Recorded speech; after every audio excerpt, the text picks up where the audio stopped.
just a hack. He's just an absolute hack. And he gets his ass kicked by his teammates every week. It's just, it's terrible. It's just terrible. And I try to keep somebody topical and poignant. Nice. There we go. You started recording. Great. Oh, did I? I actually didn't mean to start recording. I slammed. That's my biggest fear. Always works. Welcome everybody to Hack City. I'm Sean Anderson. That's Joe DeLeone, former URI football players, roommates, teammates. I'm on this side of the screen, so I'm opening the show because Joe's big, stupid long snapper fist hit the wrong button. So now we're going. Welcome. This is the Week 0 FCS Football preview on Hack City. We will have another FBS preview for Week 0 coming out later in the week as well. Joe, how are you doing tonight? It's later in the day. Have a little more energy, jackass. Yeah, so Sean was just rambling about India's space program. It's impressive. And I kept trying to start the show, and he kept bringing it back up. You did not. Here we are 15 minutes. I asked you 3 times, you ready to go, and you kept bringing up You did it India's space 3 program. times in 1 minute. and okay, it's cool. I think they landed on the South Pole of the moon. It's not South Pole, but it's like the South. But regardless, it's pretty cool. Wait, how much digging did you do on this? It was one tweet, and I read some of the comments in the thread. Sounds like you did a whole book report on this. I didn't do a book report on this. I can't just look at something. Sorry, it was what's going on with Joe DeLeone today? What's more important? Trending news topic report that you had to do for Journalism 101. Is that what that was? I got nothing going on, Jason Sean. Jacks would have been happy with me 0. knowing about this landing on the moon thing. Would have graded us still poorly, I'm sure.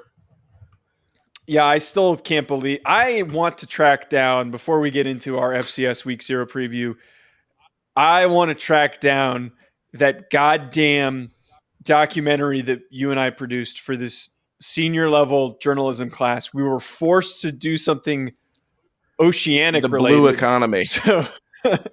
So we produced a documentary on oyster farms, and my dumbass editorially thought it was a good idea to put infomercial music. Did you really? Did it actually make the final cut? You're the worst. No, it didn't. No, it didn't. It didn't make the final cut because I remember you and I watched it with Jax, the professor, and he's like, "Why did you put this music in it?" So that was left on the cutting room floor. It felt like we produced a corporate documentary, like a corporate intro video for oyster farming in Rhode Island, and it wasn't at all investigative. Our dumbasses just showed up at multiple places, and they gave us some free oysters, and we left. I think we said blue economy. Let's try to get something out of this and see if we can do something with food. So if we're going to be traveling and looking stuff up, it's not about dumb new anchors or how to convert the waves into power, which I'm sure is valuable. And we're just not there yet. We're just not there yet. Yeah. We'll be close. I mean, in 50 years, I'm sure we'll be able to generate even more power from the ocean. I don't even want to mess around with the ocean because every time I see something about fiber optic cable being aligned and ran underneath the ocean and along the ocean floor, it freaks me the hell out. I don't know why. I'm so much more comfortable with cables and all that stuff here above land, even though I'm sure more deaths per cable and electrocution happen in houses and with cables and on telephone poles more than the ocean. But it weirds me out. That is the rant of the season. I don't know how to follow up. You told me to add that. more energy. Here's the ad that's going to abruptly cut in the middle of this edit. All right, Sean, we're back from the BetOnline ad. Let's now talk about, I'm going to deliberately, do you think I should put the ad not at that cut point so then I can get people to go and comment? Colin's going to be like, the ad wasn't put at the cut point. You know how mad people would be if you just threw it in right here. Make sure you check out BetOnline for all of your sports betting needs. For anything that I do betting related, I go on over to betonline.ag and I use promo code BELIEVE50. BetOnline has all of the latest updated odds for the NFL and college football seasons. Anything you need, whether it's futures, live in-game betting, no matter what, your football betting needs are met at BetOnline. And again, make sure you use that promo code BELIEVE50, BLEAV50 to get a 50% welcome bonus on your first deposit. BetOnline, where the game starts. We need to focus. All right. Week 0. As you can tell, the offseason has been too damn long for us that we've been waiting to talk about these games. I want to mention just one quick thing, Sean. Somebody was tweeting about this, and I think it was a really good observation. I remember back when I was a senior in high school when the FCS opener of the season was a really good opportunity to spotlight and showcase the two best teams in college football or in FCS, two of the best teams that were going to end up being contenders for a national championship. I remember watching North Dakota State, Montana, and being so excited about watching it. And it was such a good game. And this year, the FCS kickoff game is North Alabama versus Mercer. Yeah. You see, I was not even aware that, just complete honesty, and I know the FCS listeners are going to be disgusted with me. I was completely unaware that the FCS kicked off with a big time game with powerhouse programs like that. It was just, and then I just learned so much more about this football subconference since playing in it, where I'm like, wow, yeah, now that would be really cool. It'd be really cool if it was Montana State versus whoever won the CAA last year, or just put a couple conference champions up on it. It doesn't need to be 1 and 2. I don't even think it needs to be 2 teams in the top 5, but it'd be cool if we had some top 25 representation, even though I think Mercer was, has a little bit of representation. I mean, they got enough good players, but regardless, I wish it was a bigger game also, because that even the Central Arkansas Austin Peay game, I mean, that brought football back to the nation, game. And that wasn't even a huge. But I mean, Central Arkansas was a good team that year. Austin Peay was decent. It was still a pretty good matchup. Well, here we are to give some attention to this game. North Alabama has always been a crappy program. I'm sorry, North Alabama fans, if you exist. Those that are actually listening are probably Mercer fans.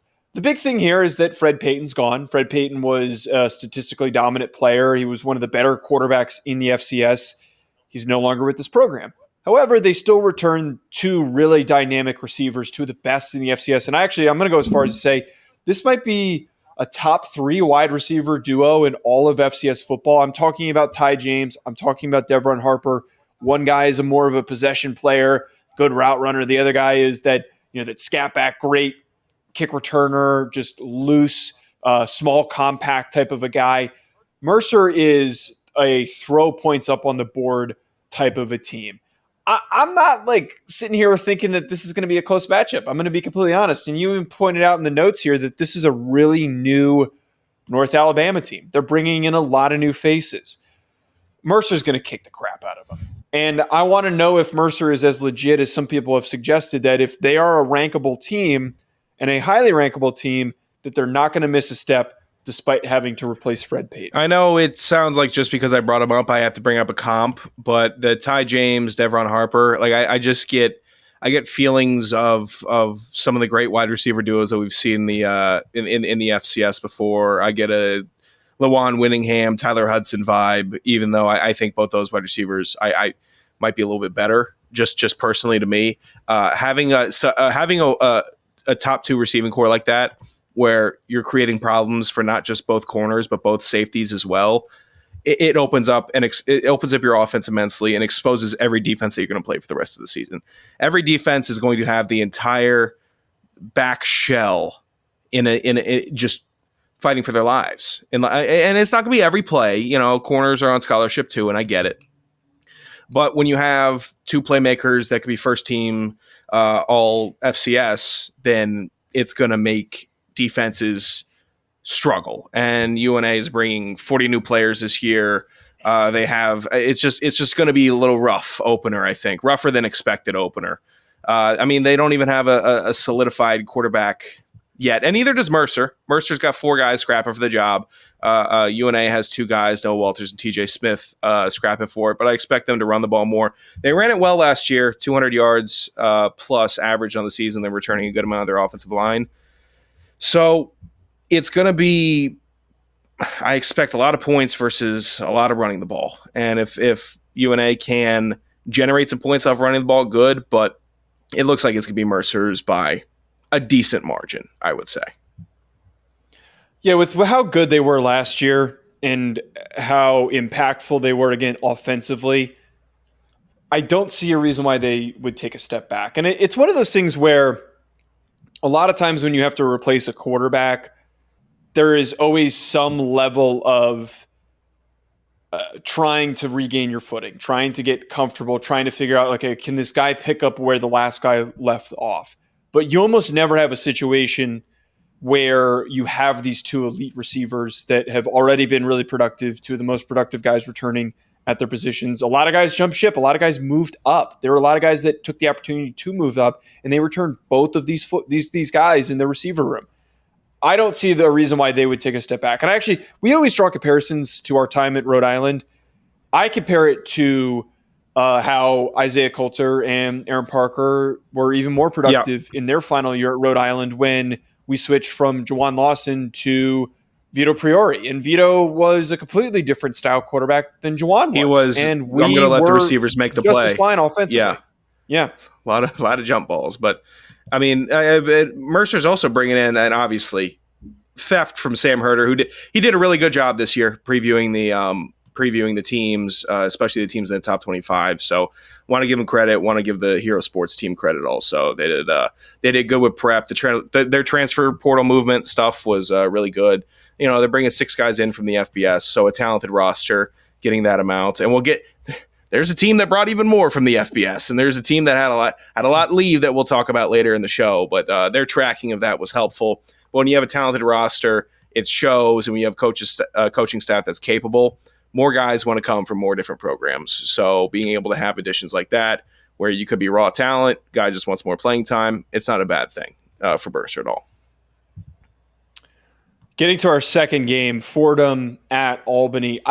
If this game was like 3 years ago or like 2 years ago, this game would have been like the premier matchup. This would have been an awesome game because we had Undercuffler in his prime versus, I don't know if Damarat last year starting. Joe, look up the stats of last year's game. I think in the article that I put in the doc, it was like 49-56. Like it was a crazy matchup between the two teams, or maybe Fordham got the best of them. But yeah, wait, last year, and I didn't even put it into perspective how good Fordham's offense was. 48-45. Yeah.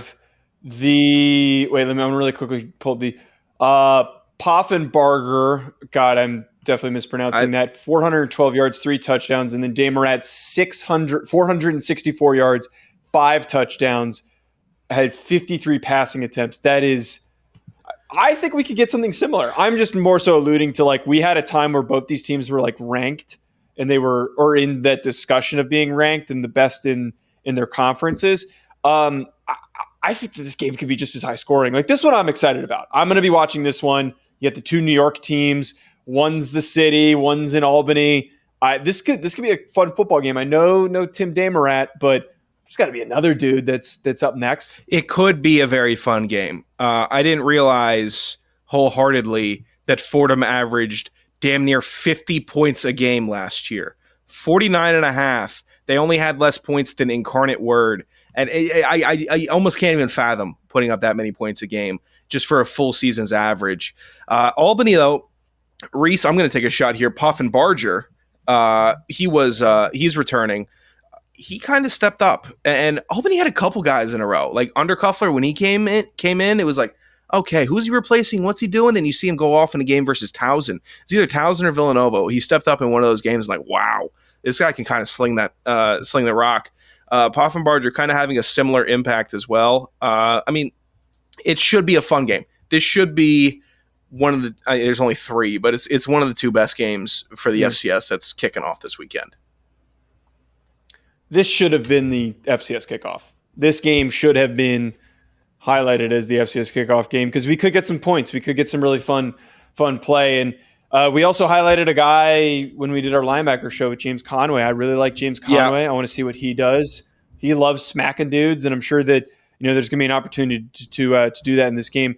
I also think that, and I love about Albany, that they always have like a sneaky good athlete that's got high upside. So, we know where Jared Verse came from. Yeah. And Undercuffler at one time, people were high on him and said that, like, hey, this guy could transfer somewhere and be really good. And Now he's stinking it up at Akron. But there's plenty to be done for Albany, and I will say that Albany was Albany was always a formidable foe when we played them. Because he stinks. Oh, man. Come on, Joe. I'm just being honest. I got you, man. Any final thoughts on this game? I mean, look, Albany always had really tough running backs, really churning running backs when we played them. Let's see who they put out this year. It's always kind of been, they've always had an interesting guy running the ball for them. And I want to see who that's going to be, who's really going to be toting it for them. Their archetype is just a strong running back. So I want to see who they got. It'll be fun. I mean, Fordham, I'm not expecting them to put up 50 points a game this year. But even if they half that, they still have a chance to be in every game of the season. Yeah, Sean, this SWAC MEAC opener challenge is always a really good game. I remember the last 2 years getting to watch these and being removed as no longer being a football player. I had the most fun getting to see these games. Last year was kind of a blowout because it was Jackson State. Oh my God, I'm blanking on who they played, but it wasn't very close. This game, though, I think is set up to be a nice competitive battle, but it also could be Jackson State laying down some wood, smoking SC State, because they're bringing back, I understand a lot of guys left, but they're still bringing back some talent. The one thing that I really love about this team is that Jason Brown, who we were really high on him when he was at St. Francis. Yes. Really high on him when he was at St. Francis. He transferred to South Carolina. Yep. I thought that he was going to start. Transfers to Virginia Tech. Thought he was going to start. And here he is back with an opportunity to play. I have been rooting for this guy. He follows me. I follow him. I've just been tracking him this whole time. I want to see what he can do, man. And this could be an ascension to having just a miraculous, amazing season. And maybe outshining Shedeur Sanders, man. I'm going to put that on the table, that Jason Brown is a cannon, a freakish talent for the position, and could do so many amazing things. Yeah. I can't believe he's still playing, personally. I'm sure he had the gray shirt, the red shirt, the COVID year, and he's still playing. But when I was kind of digging around, I'm like, who? Where did I know him from? And then, boom, came back to me. Jason Brown, not Coach JB, but the player JB. Not the real Coach JB. Yeah, Jackson State's going to be interesting this year because everybody knows the story. They lost a lot. They lost who knows how many players to Colorado. Looking at it now, stealing more from Sam Herder, it's all good. But 19 to the FBS, 9 to the FCS, but they picked up 16 coming from the FBS, 16 players, that is. Healthy mix of all different positions, very healthy mix. And then they picked up 13 transfers from the FCS also. So you're going to kind of expect teams to be able to reload now, especially the transfer portal availability. And the fact that, DeLeone Sanders got a lot of, not hate, but, he got some hate for leaving and doing that. But if DeLeone Sanders was DeLeone Sanders, I don't think Jackson State gets this many guys in the portal knowing that this is a program that they could play at, they could succeed at, and they can make a name for themselves at. So I think overwhelmingly, I know you're losing a lot of the top talent, but you're retaining a good amount of talent also. I mean, there's still, I think from the championship game, you're still returning like 14 to 16 players that played in it last year, in that overtime loss to NC Central. Like you're still returning starters. You still have guys on the team that didn't leave, and that's going to be the core of the team. You had a core, you have a new core. It happens every year when a team rolls over. Obviously, it's nice when there's some. These guys have been playing with each other for 3 straight years. They know everything, but it's not always terrible to have a jump start of. Look who's still here. Look at us. We're still doing it. Gosh, who was the? I'm blanking. There was some other team that pulled something very similar to this. I think my mom told me about it. So I don't have any. I'm losing track on this awful tangent about it. But I think Jackson State has a chance to say, hey, Deion Sanders helped us a lot, but he wasn't all of us. The program is bigger than one person. It's 115 people trying to work as a fist. So I hopeful.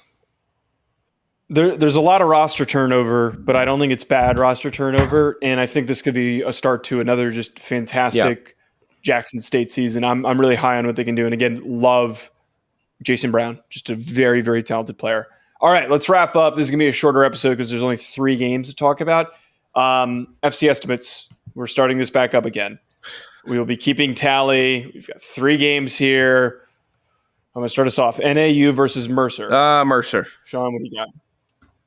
Okay, can you write your answers down, by the way? God. She died. Now we're definitely getting back in the swing of things here. I didn't even see that you put this. This is the most fun bit ever, where it's just the typing in the Google Doc every week, and then I gotta have to correct Joe's math. I love being the one that Joe calls the dummy, and then every week I have to check his math to make sure it's right. Shut up! Fordham versus Albany. Fordham versus Albany. Give me Albany. Oh, I'm going with Fordham. Oh, I didn't Fordham. Albany. All right, whatever. I'm rolling with Albany. Give me the boys. Give me Fordham. Give me the Rams. Always picking the Rams. Spell Jackson Learn how to State spell, wrong. man. Learn how to spell. Pretty simple word. Pretty simple name. Jackson State is how I spelled it versus South Carolina State. What's your pick? I'll take Jackson State to win this game, Joe. Thank you. All right, I'm also going to pick Jackson State. All right, that is going to be it for our FCS Week 0 preview. Hopefully everybody enjoyed it. At Joe DeLeone at Sanderson Radio. Hit subscribe. You don't want to miss any of our other commentary that we're going to have this season. We've got a lot of great stuff coming your way. We'll be back, folks. Enjoy the weekend.